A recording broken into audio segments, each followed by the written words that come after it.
Hello दोस्तों, कैसे हैं आप लोग। आशा करते हैं सभी लोग बढ़िया होंगे और सबकी तैयारी अच्छी चल रही होगी। तो आज का हमारा टॉपिक है prevention of cruelty to animal act. तो इसकी डेफिनेशन समझते हैं। यह एक्ट 1960 में इंडिया में लागू किया गया था, जिसका मेन उद्देश्य है unnecessary pain and suffering to animals. मतलब कि जो एनिमल्स होते हैं, चाहे वो पेट हों या फिर जंगल में रहने वाले हों, उन्हें किसी प्रकार का दर्द देना या किसी भी प्रकार से परेशान करना ये गैर कानूनी है। इसके लिए एक रूल्स बनाए गए हैं, जिसे prevention of cruelty to animal act नाम दिया गया है। तो चलिए समझते हैं इसके मेन ऑब्जेक्ट्स। किसी भी एक्ट में आपको बस उसकी डेट जाननी है, ये कब देश में लागू हुआ और इसके क्या मेन ऑब्जेक्टिव्स हैं। ये दो चीज़ें यदि आपकी क्लियर हैं तो आपको किसी भी प्रकार से प्रॉब्लम नहीं होगी एग्जाम के समय पे।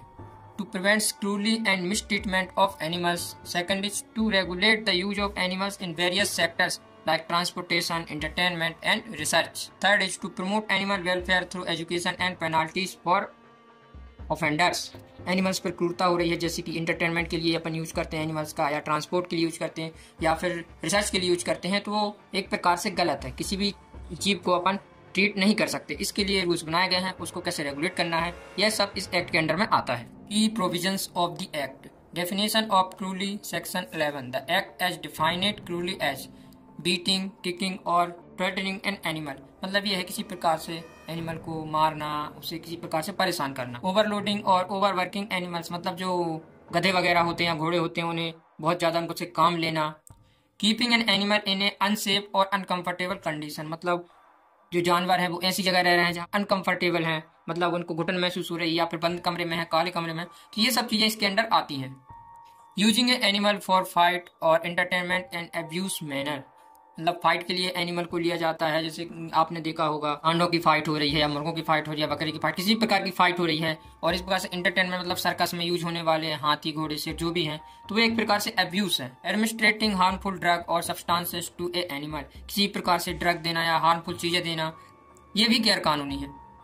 Second is formation of the animal welfare board of India. Section 4 to 10। The AWBI is responsible for promoting animal welfare and ensuring enforcement of the law. मतलब ये है कि AWBI रिस्पॉन्सिबल है प्रमोट करने के लिए, एनिमल वेलफेयर के लिए, और इंश्योर करने के लिए कि जो लॉ इन्होंने बनाए हैं वो सभी तरीके से लागू किए जा रहे हैं। इसी के साथ ही it advise the government on policies related to animal protection. Third is regulation और experimentation and entertainment. Section 14 to 28। Animal testing. जैसे the act regulation to the use of animal in research and drug testing. जब किसी प्रकार की नई दवा आती है तो वो एक प्रकार से एनिमल पे टेस्ट करते हैं, तो ये भी गैर कानून है। किसी भी अपन एनिमल को इस प्रकार से प्रताड़ित नहीं कर सकते, तो उसके लिए भी रूल्स रेगुलेशन बनाए गए हैं, किस सेक्शन में आप क्या कर सकते हैं और किस प्रकार की ड्रग का आप यूज कर सकते हैं। यूज इन एंटरटेनमेंट, जैसे मूवी में, सर्कस में यूज करते हैं, तो उन सबको ट्रेंड किया जाता है, तो उसे ध्यान रखा जाता है किसी प्रकार से एनिमल में क्रूरता तो नहीं हो रही, किसी प्रकार से वो अनकंफर्टेबल तो नहीं है, ये सब चीजें देखी जाती हैं। यहाँ पे आप देखेंगे treating animals cruelly, imprisonment plus fine 10 रुपये to 50 रुपये on first conviction, punishment 1 year and plus fine 50 to 100 on subsequent convictions. मतलब यहाँ पे ज़्यादा फाइन वगैरह नहीं है, लेकिन ये है कि आपको जेल वगैरह हो सकती है, और थोड़ा सा यदि आप ये बार बार करते हैं तो आपको बहुत ज़्यादा नुकसान भी हो सकता है। कुछ पेनाल्टीज वगैरह यहाँ पे भी हैं, और ये उनके ऑफेंस और पेनाल्टीज दिए हुए हैं। रिसेंट अमेंडमेंट्स की बात करें तो यहाँ देखेंगे the prevention of cruelty to animal bill 2022 proposes stricter penalties including. यहाँ आप देखेंगे कि जो फाइन्स पहले 10 से 50 रुपए था, अभी वो 75,000 और 5 साल की जेल तक हो चुकी है।